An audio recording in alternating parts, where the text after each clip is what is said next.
Just keep talking. Okay. Yeah. Hold up. We are talking.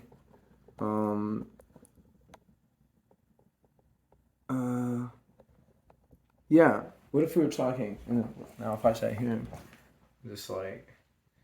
Okay. Cool. Yeah. Hold on. We're gonna see what this looks like, but I just want to like test this out. Hey, what's up, everybody? It's Michael Boothby. This is Cry With Me. Today, I met my guest at Ecstatic Dance. He lives in the woods. Yeah. What's up, man? Yeah. So my name is Rob. I live on I live in the woods, just hang out between like Texas Beach and Belle Isle. Okay.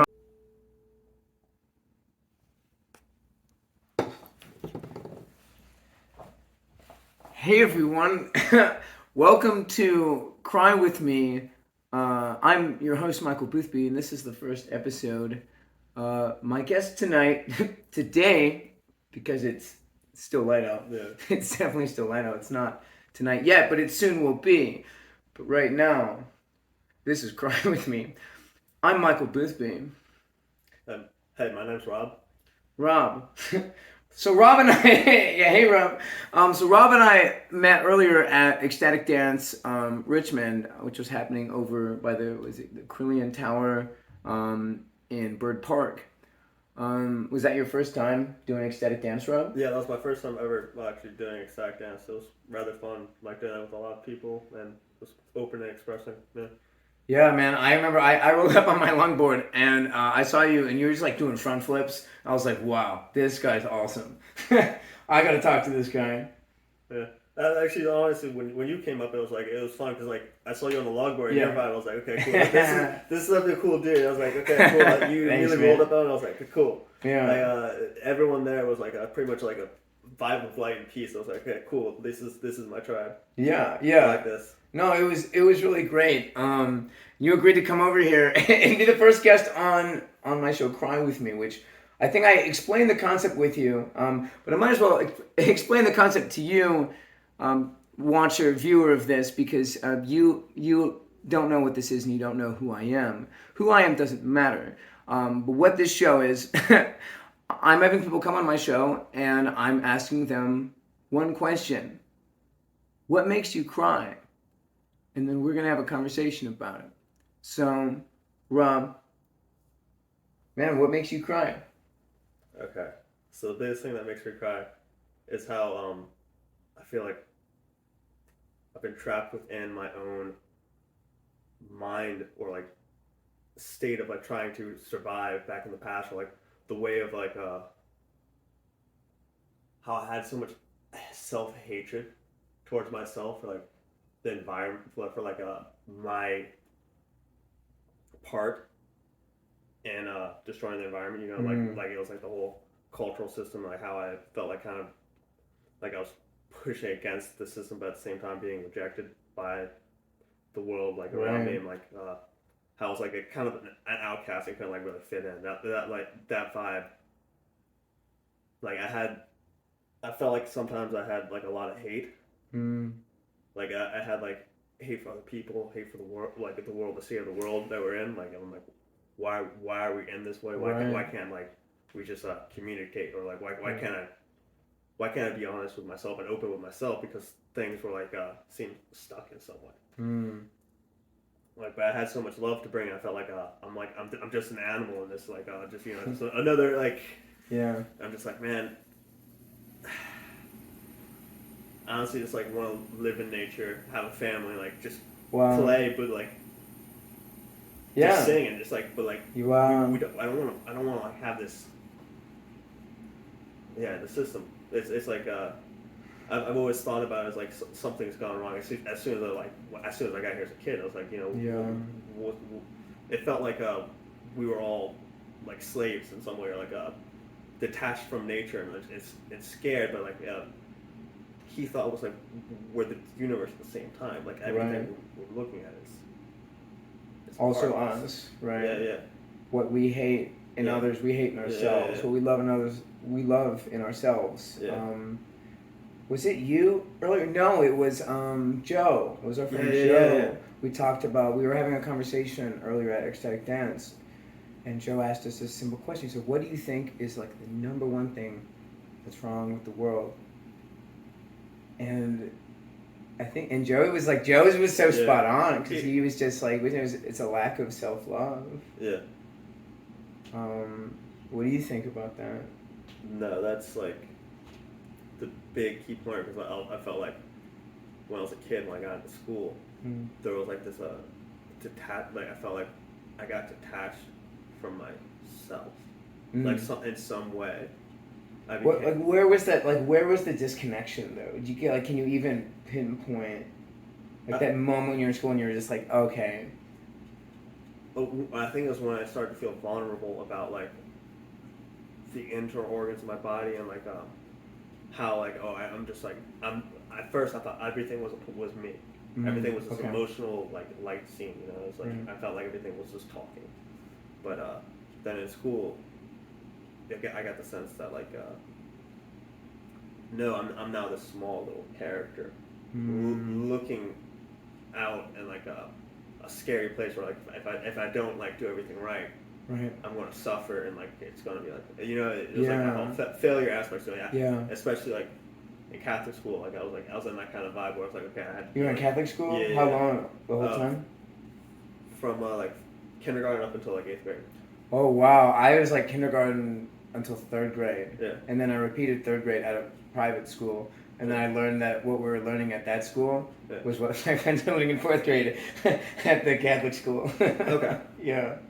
But, sorry, I didn't mean to derail your story. Yeah. I was just like Catholic. I get it though. Yeah. Catholic school. Yeah. Oh, man, continue. Please continue.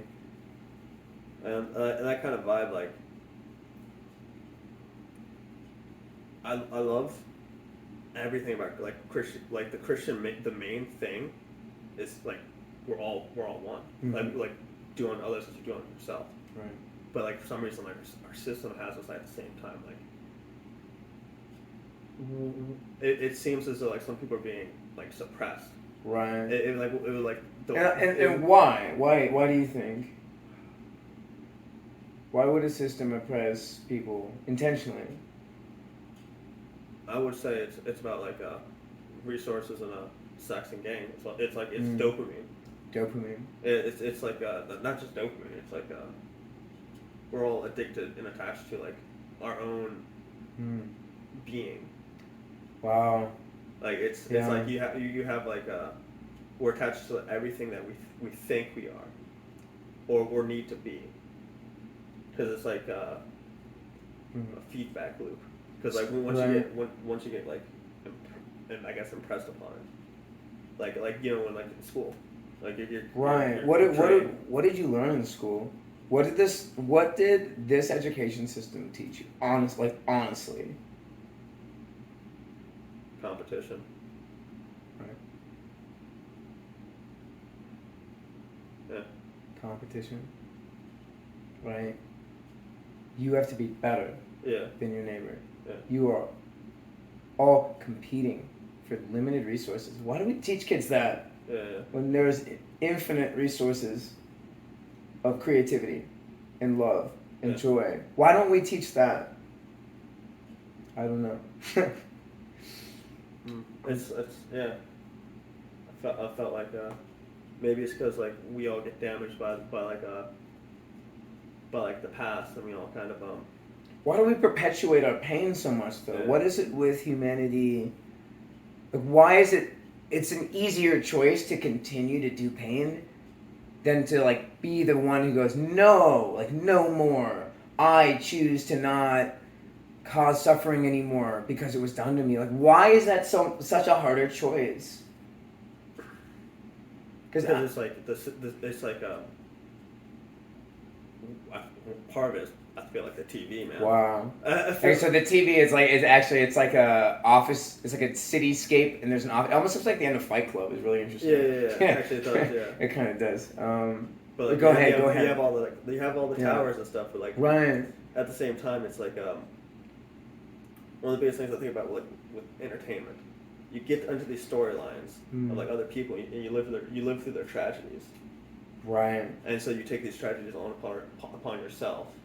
we take these tragedies upon ourselves. Yeah. Wow. Yeah. So then you learn suffering through others. Why? Well, why are we so attracted to like pain and suffering? Because I know this every day. Like every day, I'll have negative thoughts, and they're so much louder than like the good things. Even if my life is really great, I'll still have a thought come into my head that'll be like, yeah, like you're shit or this. You know, it's like, why is it that voice is so much louder? Like I don't know. But it's maybe because like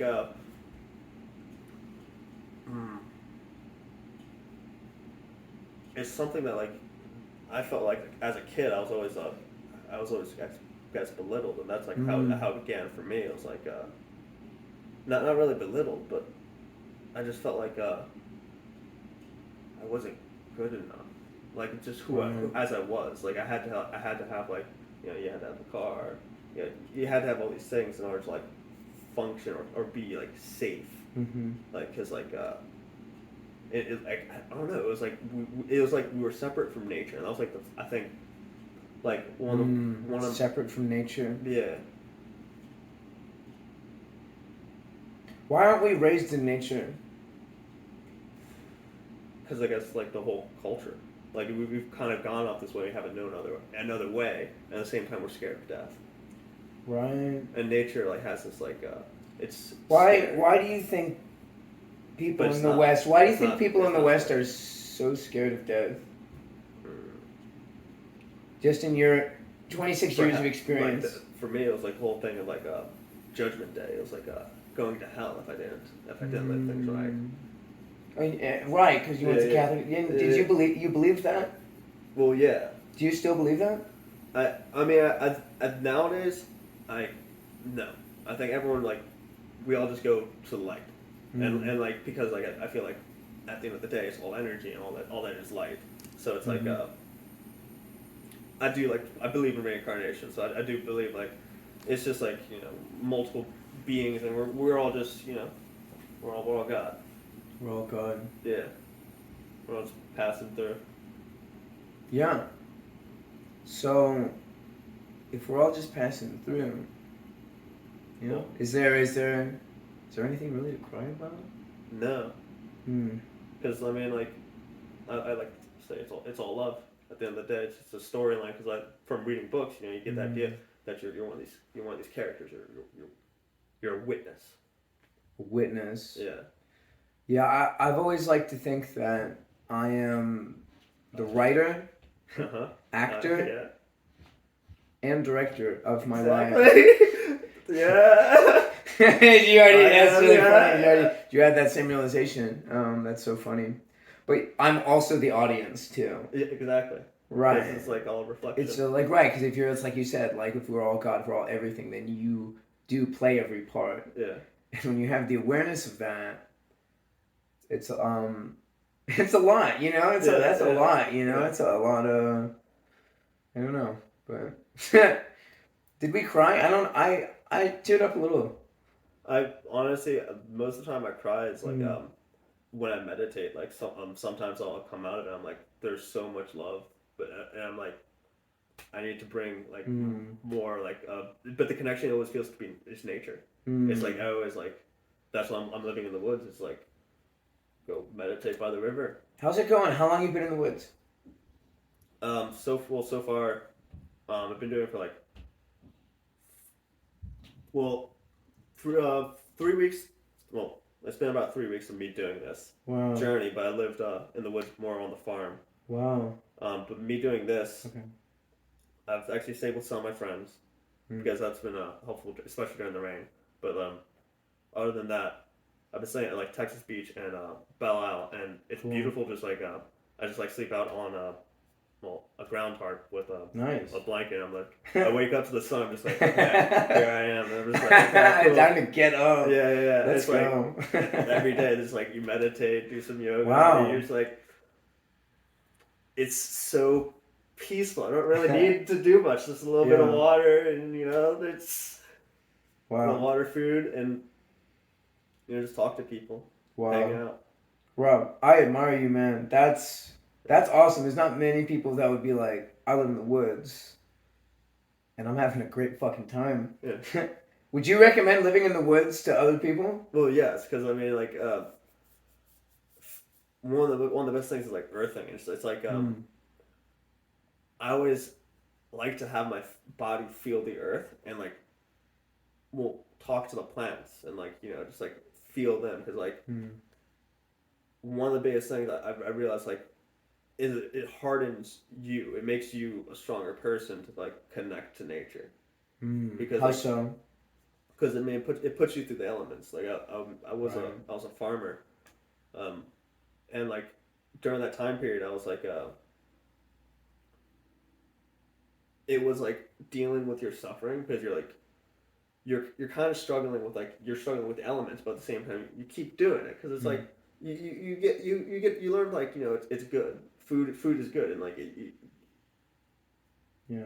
it's also at the same time it's a fun process. You're really getting to connect to nature, and like you see all these cool things and like every time you like stop to work you just look up and it's beautiful. And it's like okay, it's like it's not it's like it was learning. We always saw it as like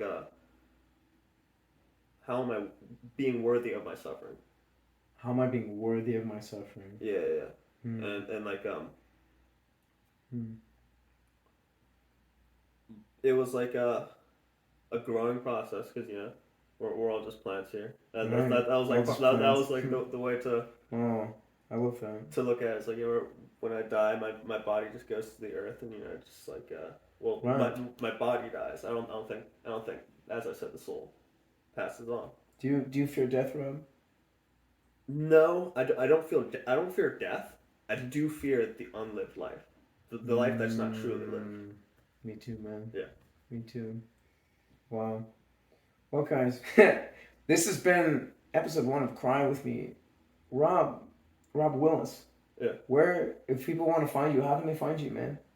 Honestly, in the woods. Yeah, in the guys, woods. if you want to see Rob, go down to Texas Beach or Belle Isle. When the sun come up, you might be able to sneak up on him. Yeah, like I'm just kidding, man. Yeah. No. I don't know. But you're not online or anything. No Instagram. I do have a Snapchat, but I don't really use that. Actually, I did delete Snapchat. Actually. All right, guys. So if you want to talk to Rob, you got to come to the woods. You got to come to Richmond. You got to come to the woods. He's around. He's out here, and you're doing it, man. Are you happy? Yes, I mean I'm happy that I'm getting more live connection. Cool. I'm like okay. Where else do I want to be except talking to people? And I'm like, it's so far like I felt more isolated up north at home compared to like here. I'm like more in the city. It's like more connected to people. So I'm like able like meeting you, going to the yoga studio, meeting more people who are like into the like-minded state and like where I am in the woods. I'm like keep running to people who are nice. People are just nicer in the woods. Yeah, that's so funny.